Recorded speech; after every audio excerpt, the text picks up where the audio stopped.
The recipe that I promised you, and it's called Perfect Risotto, and I've got the recipe written down here which you're all going to receive. I'm going to follow that just quickly so that you can see how it's made.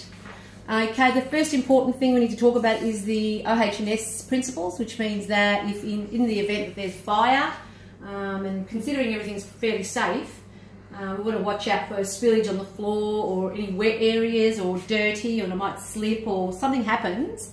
There's always excess out that back door. Crystal, do you want to turn it around? And that back door will take us to another side gate, which allows us to get out of here in case there's a fire quickly. Now, just introduce you my daughter Crystal, who's going to be doing the filming, and she's also going to be my taster. It's just sort of critique how my recipe tastes at the end. So I'll give it back to her. Okay. Okay, so the importance of cleanliness really is when you're cooking, it's really important to make sure that your benches are clean, and that you've got nothing around you to knock into, and that sort of makes the ambiance really good. And I think another really great thing when you're cooking, especially a risotto, which is what we're cooking today, is to have a glass of wine with it. And I will use my beautiful, cheap and beautiful and nasty wine. Okay, so there's my nice glass of red, and I'll have a little sip before we start. I'm also using wine in this recipe. So as you can see, these are the ingredients, and you all have the ingredients. I've got some chopped onion, finely chopped, with garlic. I've got 2 lots different types of mushrooms. I've got your normal white ones and brown ones.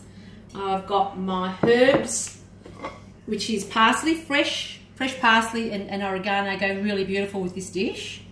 And we've got, I use the stock powder, salt and pepper, and a bit of bicarb.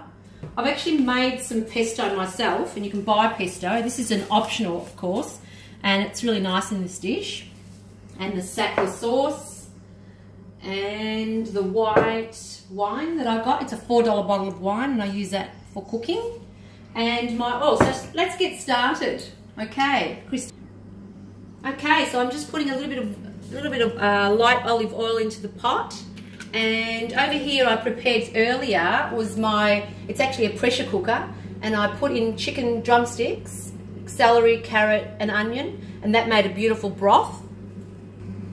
Okay, so this is my hot prepared soup, and that is hot because I've got it on low. So I'm going to pour in some ladles of this. It's probably about, I think I said a litre and a half of the broth, and you can use a bought broth as well. Okay. So we're using a wooden spoon. Good utensils are really important too, I think I mentioned. Good utensils for cooking and cutting. And always being careful when you're using a knife. So we're frying our onions to start with. Okay, so the onions are almost caramelised, about maybe a few minutes. And I'm going to add the mushrooms now. Okay, so we're going to add our mushrooms. It's about 500 grams of the mushrooms, about. Doesn't have to be, it could be a little bit less or a little bit more. Okay, so there's our mushrooms. Alright, so we mix that in, and we're going to mix that in for a little bit. Okay, we're going to start to get the actual mushrooms become much smaller than what they are. They start to sweat. We're going to add our salt and pepper. This is my Himalayan pink salt, which I find it's really, guilt-free eating because it's actually very good for you. And our black pepper. So I've now got some fresh parsley and oregano from the garden. Fresh is best, but it doesn't have to be. And we're just going to chop it up as coarsely as you can, and then give it a bit of a chop. Yeah. Okay, so we're just chopping that up over to the pot. Okay, as you can see, after about 2-3 minutes, it's actually sweating. The mushrooms are getting smaller, and they're getting a little bit more, they're actually forming a liquid. And that's when we have the heat on high. Make sure it's on high.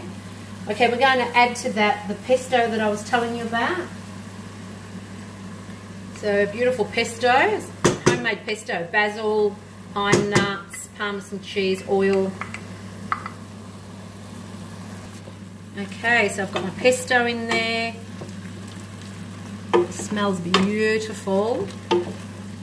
Okay, the pesto's in. It doesn't really matter what order you put it in.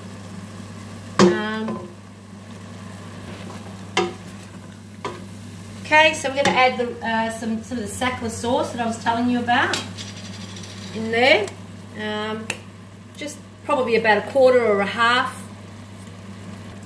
Okay, so we've added that sackler to that as well, and we'll put salt and pepper in before. Now I'm going to add a little bit of the stock powder. Yeah, probably about 2 teaspoons of it.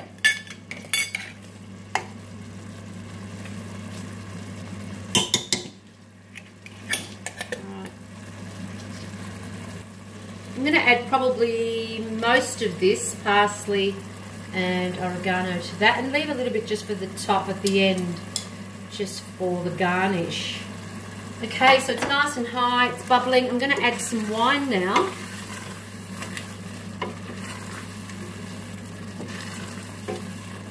On high, and a splash, probably about maybe half a cup, a little bit more, about it.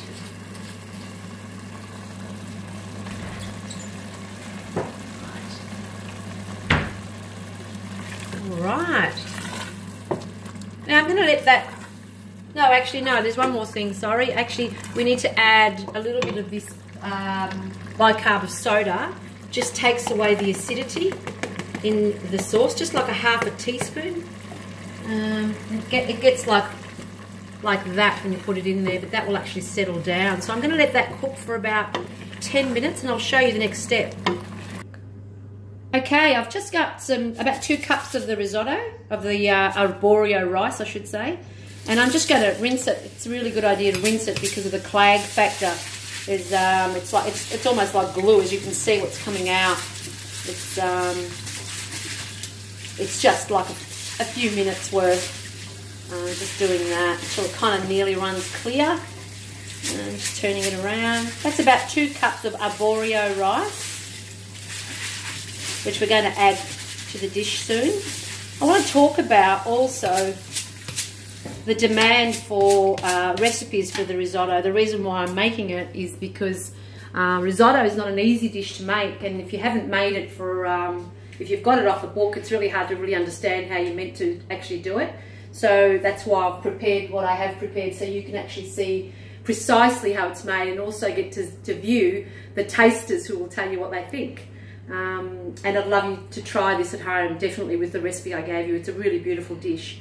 Risotto isn't a really easy dish to make, as I said before, so hopefully with the description and what I'm showing you, what I'm doing, it's going to help you to make your own one day, and I'd love to hear the feedback.